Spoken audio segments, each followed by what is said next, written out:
leader Pastef xaw ma nangam ngeen ne non pourtant waroon nañ dem ci dialogue ngir sauver Ousmane mais ku bëgg a sauver Ousmane Sonko day jaar ci turu Ousmane Sonko il faut arrêter de nous parler de la médiocrité quand même respecter da ngeen a war respecter suñu conscience président bu dul wax sa turu leader looy defi dialogue am président bu yéenewul sa leader jàmm lan ngay defi dialogue am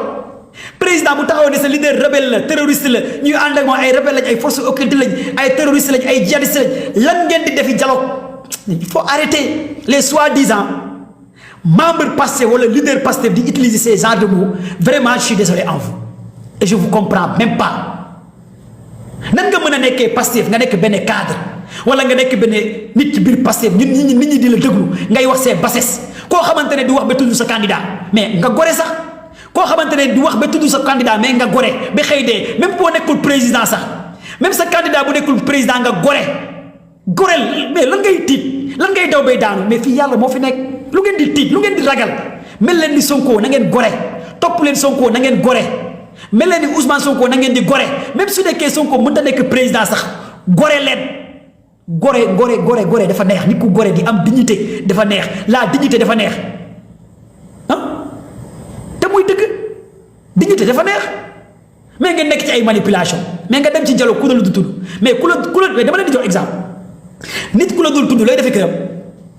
ma ne nit ku la dul tudd lan ngay defi këram Modou Ndiaye yéen a dëkk Fatou Ndiaye yéen a dëkk du la tudd mu ngi organiser tour wala xewaare këram du la tudd du wax ak yow mu ne la yow dëmm nga terroriste nga rebelle nga moom xewaare am tour de famille woo la loo fay defi lan nga fay defi mais dama leen di jox exemple rek nga nekk ci benn quartier ci benn koñ ndumbe war a organiser tour de famille wala xewaare juróom-ñaari at ndumbe du la tudd 12 ans ndumbe du la tudd du wax ak yow mu war a organiser xewaareem tour de famille woo mbokkam yëpp dajale te ndumbe nee na yow terroriste nga rebelle nga force occulte nga nangam yaa taal dëkk bi yaa rey na ba pare mu soxla la ne la kaay yow nga ñëw loo fay defi boo fa tojee kaas yaa ko def boo fa demee ci xew googu boo fa tojee kaas yaa ko def boo demee ci xewam bi loo fa yàq yow la kon waa Pastef gore leen encore de plus les soi-disant leaders nekk au sein de Pastef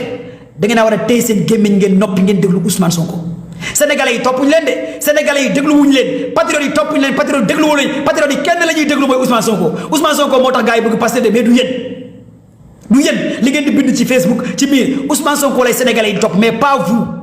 am na ci ñoo xamante ne kenn topp leen bu nekkoon yéen kese kenn du leen topp sénégalais yi Sonko la ñuy topp Sonko lu mu wax moo lay sénégalais yi def mais pas yéen da ngeen a waroon noppi ngeen déglu le capitaine bi lu mu wax loolu mooy am ngeen déglu le commandant bi lu mu wax loolu mooy am mooy Ousmane Sonko ngeen déglu le général Sonko mooy capitaine mooy commandant mooy général bi mais pas vous yéen kenn dégluwu leen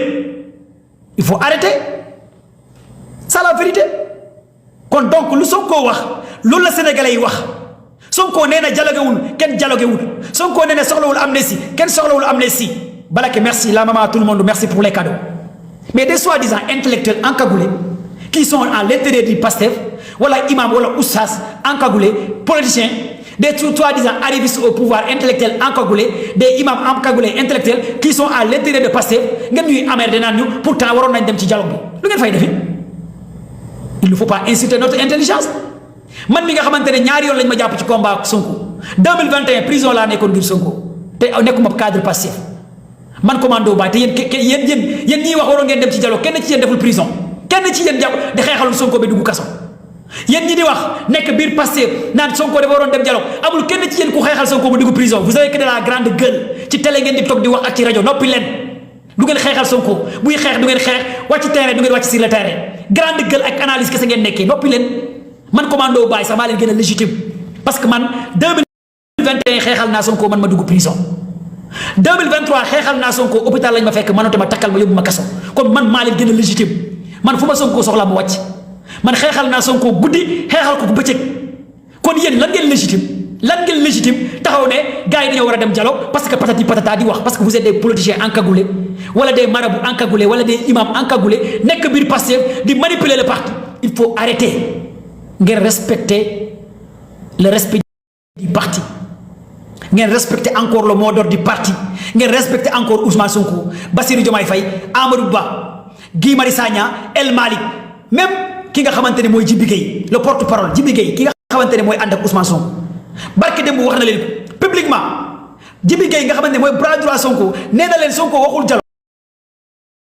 waxaanul dialogue soxlawul dialogue du dialogue ak kuy jël arme di tek ci kaw ciukelam yeen ngeen bëgg Sonko dem dialogue pour lan luy ndayu lolu ngeen tek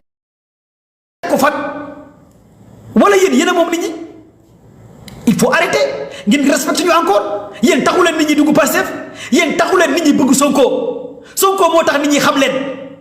amna ci yeen ñoo xamantene bu nekk doon Sonko kenn du leen xam parce que musu leen xex musu leen wacc sur le terrain kenn xamu leen Sonko moo tax gars yi abonné seen page Facebook Sonko moo tax gars yi di leen seetaan ci à la télé kon noppi leen tey su ngeen amee tur ci yàlla ak Ousmane Sonko moo tax ngeen am tur kon tey Ousmane Sonko bu nekkee Cap Manuel ne dialogue wut mais Sonko moo leen gën a ñeme prison xam nañ prison neexul est-ce que dialogue mooy tax Sonko di génne prison yéen a ngi daa defee ne dem ci dialogue Macky Sall bi mooy tax Sonko génne prison vous pensez que dem toog ak Macky Sall mooy tax Macky génne Sonko prison vous dormez wallaahi yéen a ngi nelaw Macky rey ñaata Sénégalais yéen a ngi defoon ne Macky am na yërmande ci Ousmane Sonko yéen da ngeen foog ne su ngeen demee ci dialogue Macky day génne Bassirou Diomaye Faye wallahi xamu leen politique et vous êtes loin de connaître la politique vous pensez que si vous partez au dialogue Macky day libérer Sonko ne ko delloo si kër góor gi barke baaji si yéen a ngi nelaw ngeen xamu leen dara ci politique il faut réveiller Macky amul xol buy yërmande buy daw ci xolam